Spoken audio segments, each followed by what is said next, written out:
साथियों नमोबुद्धाय। आप माधव सेवा संस्थान चैनल देख रहे हैं, इस पर आपका हार्दिक स्वागत है। देश के अंदर एक अजीबोगरीब घटना घटित हुई और उसमें काफ़ी व्यवधान भी आए।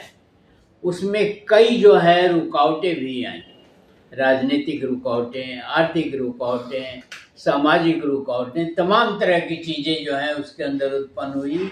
और वह है प्रसिद्ध राम मंदिर, अयोध्या स्थित राम मंदिर में चढ़ावे की चोरी। एक अजीबोगरीब घटना है। मंदिर में भी चोरी ये गले के नीचे नहीं उतरती कि मंदिर में चोरी का क्या औचित्य है, जबकि मंदिर जो है सद्भावना, सामाजिकता और उच्च कोटि के आदर्श के लिए समझा जाता है, परंतु वहाँ चोरी होना एक विचित्र सी बात लगती है। लेकिन चोरी हुई है, चाहे वो विचित्र हो, चाहे अद्भुत हो, चाहे आश्चर्यजनक हो, लेकिन चोरी हुई है। और इस चोरी में पैसे के बंटवारे को लेकर के ये चोरी उजागर हुई है। जैसा कि प्रत्येक चोरी में होता है, पैसे को बंटवारे को लेकर के ही चोरियों का पर्दाफाश होता है और चोरियां मालूम होती हैं।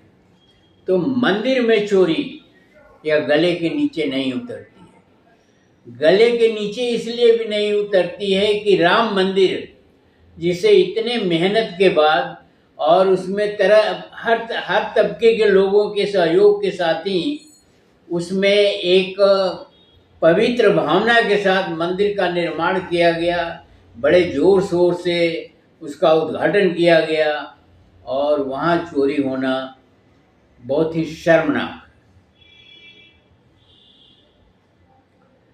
चोरी में बहुत सारे लोग जो है वहाँ के महामंत्री ट्रस्ट एक बनाया गया, ट्रस्ट बना करके वहाँ का चढ़ावा का जो है एक ये बनाया गया कि वो ट्रस्ट इस चढ़ावे के देख रेख करेगा, इसके बारे में हिसाब किताब रखेगा, पर ट्रस्ट ही चोर निकला। तो ट्रस्ट ने क्या किया, अब किसका नाम लिया जाए, किसका नाम लिया जाए, इसमें पुलिस को भी हस्तक्षेप करना पड़ा। मामले की FIR भी हुई और जो रुपया पैसा गिनने वाले थे, छोटे लोग थे, उन्हें पकड़ा गया, जेल भी भेजा गया। यह कितनी शर्मनाक बात है। परंतु उस पर लिपापोती करने की भी कोशिश की जा रही है। यह और दुर्भाग्यपूर्ण है। कोई कहता है 2 करोड़ की चोरी हुई है, कोई कहता है 3 करोड़ की चोरी हुई है, कोई कुछ कहता है, कोई कुछ कहता है, जबकि अभी अधिकृत आंकड़े उपलब्ध नहीं हैं।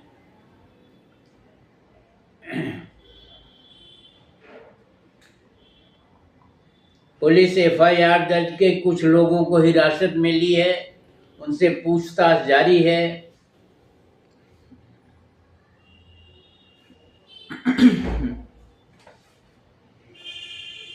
उसमें बहुत सारे लोगों का नाम लिया जा रहा है। कोई टिन्नू यादव हैं,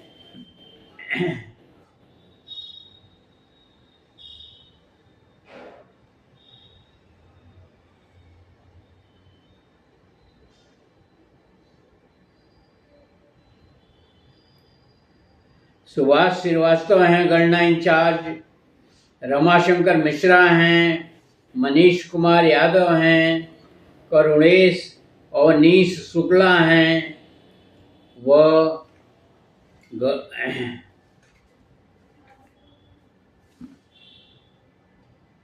कुछ अन्य लोग भी हैं। ये रुपयों की गणना करते थे। रुपयों की गणना करने में इतनी हुई तो मशीनें क्यों नहीं लगाई गई? जब इतने रुपयों की गणना की जानी थी तो मशीनें लगाई जाती, कम से कम मशीनों में उसका रिकॉर्ड तो रहता। बहुत सारी गड़बड़ियां हैं और बहुत सारी चीज़ें हैं। इसकी SIT जांच भी चल रही है। इसमें ऐसा भी संज्ञान में आया है कि जो गणना करने वाले हैं या जो वहाँ अधिकारी और कर्मचारी हैं, ट्रस्ट के मेंबर हैं, ट्रस्ट के महासचिव हैं, तमाम लोग हैं, सबका नाम इसमें उछल रहा है और सबकी मिली भगत बताई जा रही है। बिना मिली भगत के ये चोरी हो नहीं सकती थी। और जो नीचे के कर्मचारी हैं, गणना करने वाले जो ऊपर के लोग हैं, सभी जो है मिले हुए थे, तभी इतनी बड़ी चोरी हो सकती है। ये करोड़ों की चोरी है। और आपको बता चुके हैं कि मंदिर में ये चोरी हुई है। इससे बड़ा शर्मनाक और इससे बड़ा दुर्भाग्यपूर्ण जो है कुछ हो ही नहीं सकता है। बहरहाल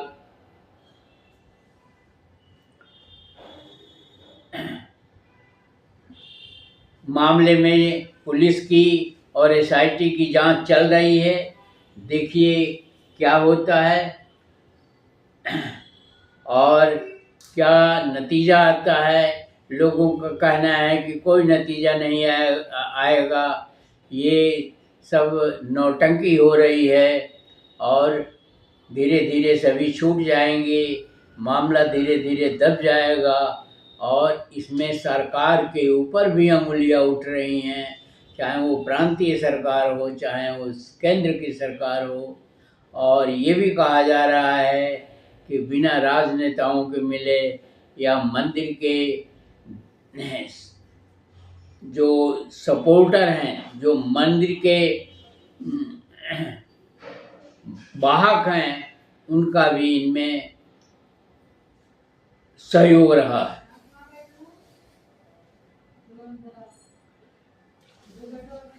अब कोई कह रहा है कि जिन्होंने आस्था के साथ खिलवाड़ किया है उसको भगवान श्री राम कभी माफ नहीं करेंगे। कितना हास्यास्पद कथन है। माफ करने का क्या सवाल है? अगर भगवान राम जब के उसमें चोरी हो रहा है और उसको नहीं रोक पा रहे हैं भगवान, तो उनका क्या कर लेंगे? माफ क्या करने का क्या मतलब है? जब चोरी नहीं रोक पाए, जब मुख्य कारण जो घटना है उसका संज्ञान नहीं ले पाए राम, तो उनको माफ करने का क्या औचित्य है?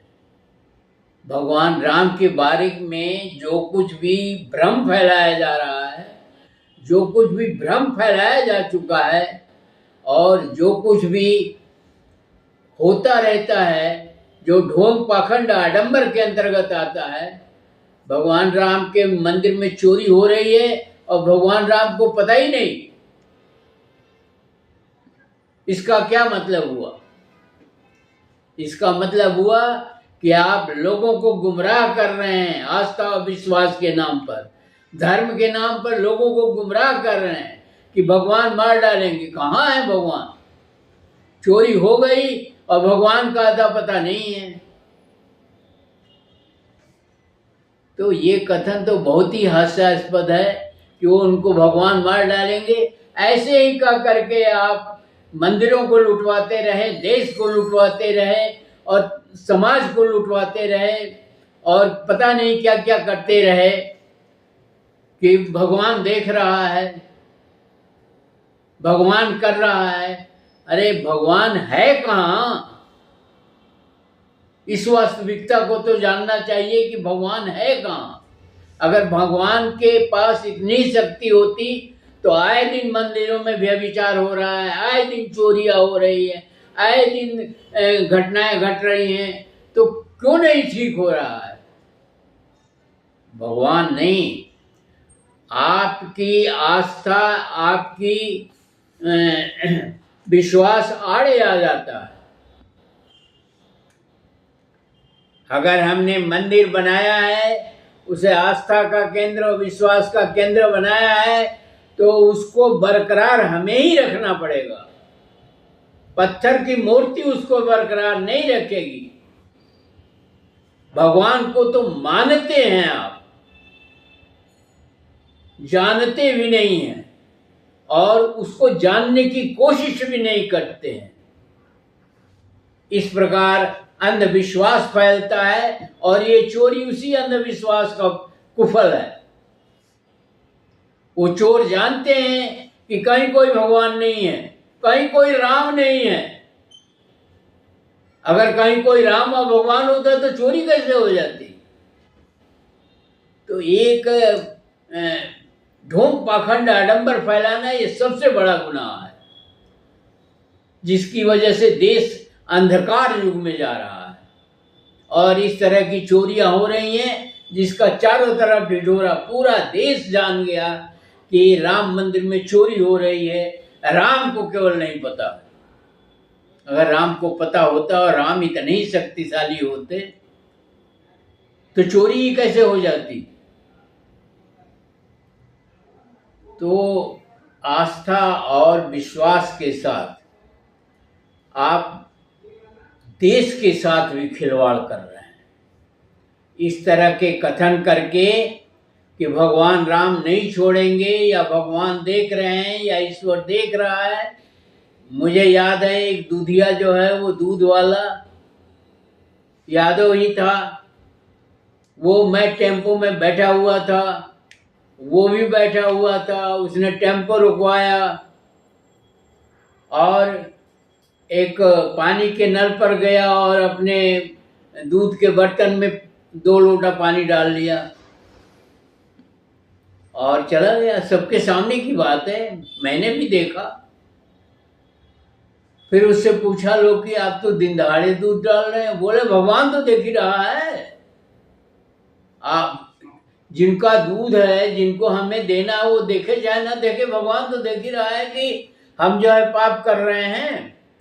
तो उस यादव को हम बुद्धिमान कहेंगे कि इनको बुद्धिमान कहें जो इस तरह का, और पढ़े लिखे, अच्छे खासे पढ़े लिखे, विदेशों से पढ़े लिखे हैं और उच्च संवैधानिक पद पर भी रहे हैं।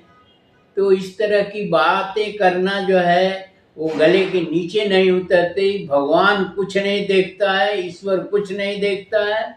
ईश्वर और भगवान एक तरह से मानिए होता ही नहीं है, वो तो माना जाता है। इसलिए माना जाता है कि आप जो है गलत काम करने के लिए आपका दिमाग राजी नहीं होगा, डरेगा। तो डर पैदा करने के लिए भगवान राम ये वो सब बनाए गए हैं ताकि समाज में व्यवस्था बनी रहे। लेकिन मंदिरों का इतिहास बहुत अच्छा नहीं है। चाहे राम मंदिर हो, चाहे कोई भी मंदिर है, उनका इतिहास बहुत अच्छा नहीं है और उसको एक कमाई का साधन बनाया गया है। इसीलिए ये चोरी हुई। मंदिरों को एक कमाई का साधन बनाया गया है, मंदिरों पर एकाधिकार कायम किया गया है। इसे सारी जनता के लिए ये खुला नहीं है। सारी जनता को गुमराह करके, सारी जनता को भ्रमित करके, सारी जनता को दिग्भ्रमित करके ये मंदिर का धंधा चलाया जाता है, या भगवान और राम का या भगवान का या ईश्वर का धंधा चलाया जाता है, जिसके कारण ये चोरी हुई है। और चोरी क्या हुई है? डकैती हुई है और दिन दहाड़े चोरी हुई है। अगर बंटवारा का मामला ना हो तो चोर तभी पकड़ा जाता है जब उसमें धन के बंटवारे का मामला उलझ जाता है। तो इस तरह से ढोंग पाखंड आडंबर न फैलाया जाए और जो सार्वजनिक स्थान है, जैसे आपका मंदिर सार्वजनिक स्थान है, पार्क है, तमाम चीज़ें हैं, संस्थाएं हैं, आवागमन के स्टेशन हैं, तमाम चीज़ें, स्कूल हैं, इनमें राम श्याम और भगवान और ईश्वर का कोई मतलब नहीं है। इन्हें आपको चलाना है, अच्छी तरीके से चलाना है और समाज को जिस चीज़ के लिए वो बना हुआ है, समाज को वो चीज़ जो है उपलब्ध करानी है। यही सबसे बड़ी देश सेवा है, यही सबसे बड़ी समाज सेवा।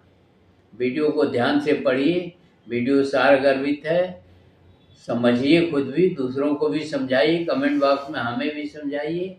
और अगर चैनल को सब्सक्राइब न किया हो तो सब्सक्राइब कर लीजिए। वीडियो को शेयर और लाइक करना न भूलें। धन्यवाद। जय भारत, जय संविधान।